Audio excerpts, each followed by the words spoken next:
Why do you guys think the wash is important during the shuffling procedure, and what kind of cheating opportunities does it prevent? What do you guys All think? right. Well, I'm gonna start with this, and I'm gonna sort of show my version of the wash that I do teach on True Poker Dealer. That is the casino procedure. Now, every procedure that you have, the goal of the wash.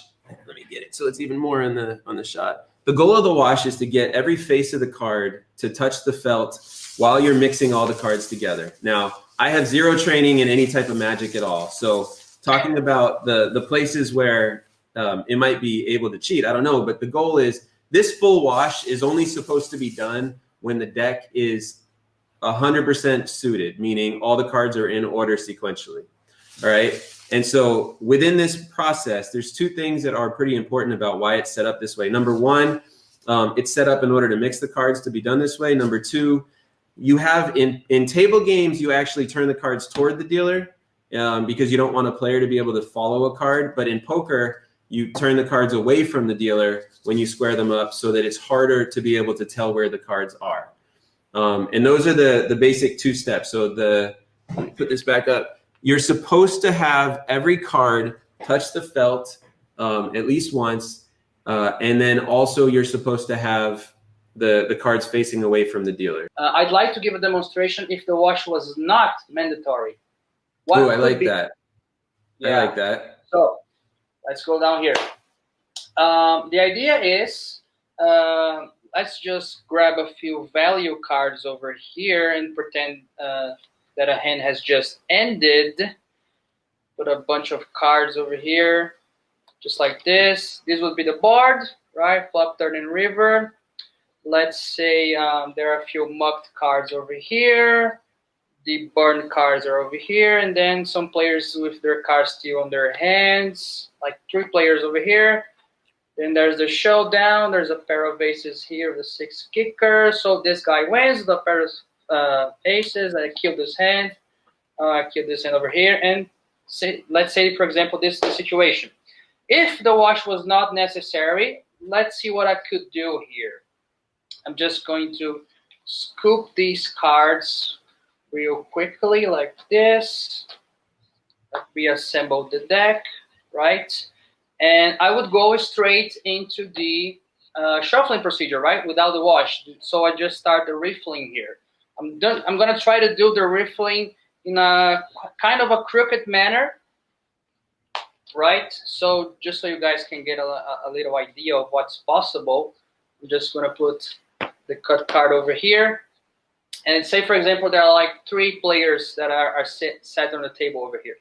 I just went through the entire procedure of riffle, riffle, straight, riffle, cut, right? Standard procedure. But look, at the top of the deck, I was able to place a couple of cards with high value, right? It's not exactly stacked for a single player. This is something that is a little bit more advanced. But if I was to deal these cards exactly the way they were at the top of the deck, take, for example, 3 players, they each one get 2 cards. This player would get a minor hand. Look at this. Ace King, suited hand. This guy, Ace Jack. I could actually create a very interesting battle between these 2 guys. Although, first of all, I want to say what you did was incredibly in line with casino procedure, Magician Macedo. There were a couple of things that I saw too. I did actually see that. Well, I saw the 2-handed cut. I did also see the box. It was done in a way where, as a manager, I would want to fix it, although I wouldn't know exactly why. Right. Yeah, and I would ask, and so what Joey did was he sort of explained the way that the cards are coming from the bottom to the top instead of the top to the bottom. Something about that looked wrong to me as a professional, and I might go in and say it. But I do want to also just say, honestly, a lot of managers let stuff like that go for what it's worth. So It's true. It's like, and if they didn't, Mark didn't. Figuratively speaking, if managers didn't let things like that go, then figuratively, I couldn't have done what potentially might have happened. I sort of get it. So, so the other thing that I saw that you did was like you said, the riffle from the outside was, it stands out as sort of weird when there's a riffle from way outside, and Joey covered that. I was glad he mentioned that. That riffle right there. Right there is where I would say, because I also was a manager, I would say, I'm going to need you to move your thumbs in to protect the integrity of the game. I would never say, I think you're cheating. I would say, I think you need to put your thumbs closer together to protect the integrity of the game. Seats 1 and 10 or 1 and 9 could see those cards potentially. Can I? Yeah. I'm also instructed to square up the cards away from me, so I can see there is an ace of spades here on the bottom, right? If I were actually to do this, I can see there is an ace of spades right here, and I can try to control that card to fall to somebody's hand, for example. Or even worse than that, in underground games where there are no official dealers, whoever gets the dealer button gets to handle the cards and deal the hand, right? That's where, you know, bad stuff can actually happen. Say, for example, I'm the dealer, I have the dealer button, and I can actually deal that ace directly to my hand like this. Could either of you actually demo for us an entire wash or any type of a wash all the way through a shuffle where you keep the cards in whatever order you want? Like, are you guys able to do that? Yeah. So what I'm going to show you is You got to lower the camera for us. Yeah, excellent. So these are regular bicycle cards, and the casino cards are going to be better for that. And when you do a proper wash, the way that you did it was so good, Mark, because we're cascading in a spread 3 times.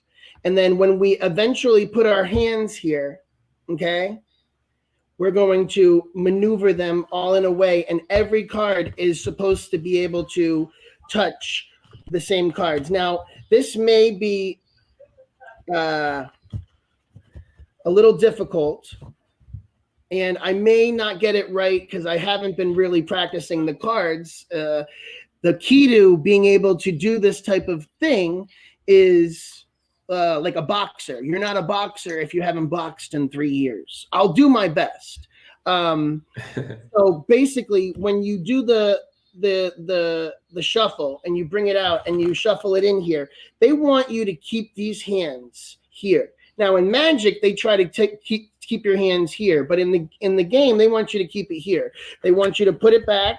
They want you to do it again, and you got to be as clean as possible when you do that, because if you're not clean, then there's a chance that you might be able to show a card here and there. Now, Magician Macedo, I saw, did a reverse. And in the casino, if a pit boss or the security saw the reverse, which means cards went up instead of cards going down, then they'd have to be wise of the cheater, because it has to be able to go down. And when it goes down, you could do it with either hand. And they usually say, 1, 2, 3, 4, 1, 2, 3, 4. And then the last one is the hard one. When you give the shuffle, now this is where I saw that you went, that wouldn't have been good, because you went here and you cut with 2 hands. The way that a casino would have to get tricked is with 1 hand.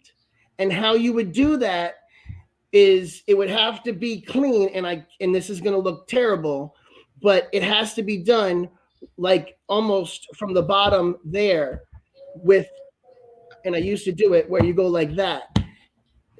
And over again, you'll be able to do it to the point where, but basically this finger right here is the blocking that they won't be able to see, because when you slide it out, I'm going to hold it like Magician Macedo did, because I'm not nearly as skilled as I used to be.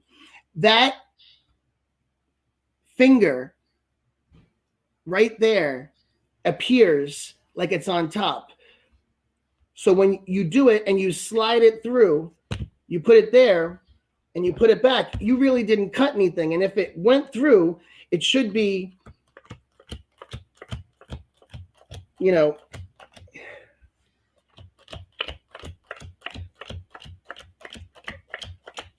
the same deck in the right order, and then you'd mix it back up. But that is the hardest to do. Yeah. Magician Macedo, can I put you on the spot? Can you do a shuffle where you keep all the cards in order? Sure, right now. There's this deck over here. You guys can see that it's in perfect order. Not exactly new deck order, but ace through king from all the suits in alternating color. In order to do a full deck retention, as it is called in the Magic industry, you do have to act a little crooked, right? Something that I wanted to talk about is that no matter how good you are with a given technique, there's always a little giveaway, right? Just as you guys were discussing, the ways I cut the cards with both hands, the riffling from the back of the deck instead of, closer to the corners like this. There's always a very minute giveaway that if people have the knowledge, they can actually bust you. So this deck is in perfect deck order. I'm going to try to do the entire shuffle procedure without the wash, because if I did the wash of this deck is ruined, right? So we'll go something like this. To choose shuffles. I'm going to try to do that correct boxing action, and like this. You have to cut the cards with both hands, or else this won't work. So I'm just remove the cut card. You can actually see. Very nice. No cards change position. So I feel like I could have gone my whole life never meeting anybody who can do this. This is amazing. Let's go back to the shuffle procedure. Let's do it. Marketing opportunities. So we started the riffle shuffle now, right? This is my second favorite part. My favorite is the dealing, but here the riffle shuffle. I gave you guys some demonstrations of full deck control and stuff. Joey just demonstrated that very easily can control a card on the bottom, on the top. It's very easy. I'm gonna try to give you guys some terminology on that as well. The idea of holding, of actually protecting the position of cards is actually called a retention shuffle, or sometimes it's called a blind shuffle. So 2 queens on the bottom here, you can shuffle as a normal dealer would do, which would be something like this, and you can keep those cards on the bottom. Same thing on the top here. This is so natural to occur that most people don't even notice. So I just keep these queens on top of the deck. Just keep them face up so you guys can follow. I can shuffle, and they never go anywhere. I can cut the top card, the top packet of the deck to the left or to the right, which really doesn't matter. I can keep those cards over there, right? It's a little bit more difficult to retain their position during the cutting, right? I saw Joey doing this, right, where the cards are at the bottom. You can do that, right? Just a little fake boxing cut, right? Just leave the bottom packet on the deck, on the table. I mean, you just strip from the bottom like this. This does nothing to the cards. No cards are actually changing position, right? So you can actually retain the entire deck. There are a bunch of false cuts as well. This one, which is followed by this. There's this one which the cards go from top to from the bottom to the top, right? Which is actually kind of weird. There's also the up the ladder sequence, which is like this. This does nothing to the cards as well.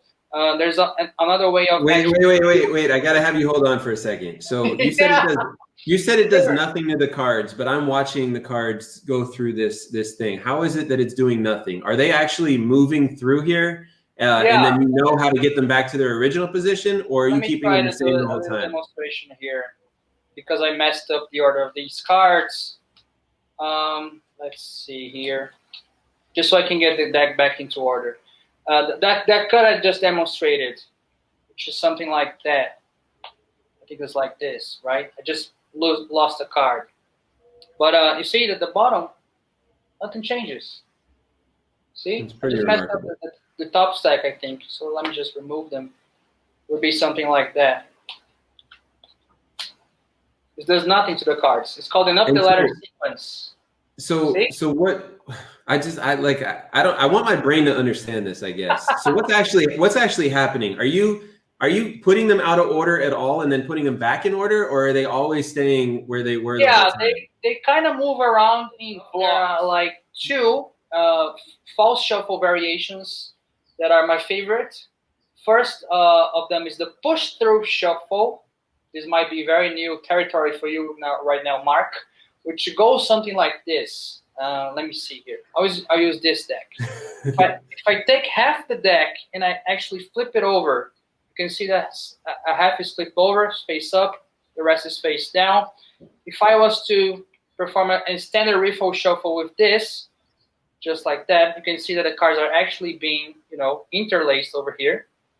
And if I was to actually square this shuffle up, it would be a mess, right? Face up into face down cards and stuff. But there's a way, which is called the push-through shuffle, to fake a shuffle followed by a cut.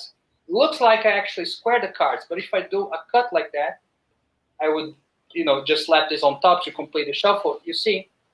So, all right, I did notice. I noticed when you did your demonstration where you kept everything in order that your last riffle, and I forget which one of you said it was, the last riffle is the toughest one, but the last riffle, when you push the cards together, I thought to myself, well, they didn't go in as far as I had anticipated they were going to go in. And I think I understand at least a little bit of why now. And it's because you keep them sort of separated so that you can cut through the entire deck, right? Yeah, the idea is because that last part, just like Joey mentioned, this last cut over here is very difficult to fake, right? So the push-through shuffle is an idea where you fake a shuffle, and it is naturally followed by a cut. Yes. Right? So I can try and use that structure to fake the last straight cut in the shuffling procedure, right? So if I have a deck that is organized like this, so you guys can see, I put it back in order over here, and I do that push-through shuffle, and followed by a cut as the procedure requires. I can do that, followed by a cut. I actually cut the deck at the wrong part, but again, you can see that right. The only thing that happened is that a few cards just change position. But if I actually cut right at the king of diamonds, like this,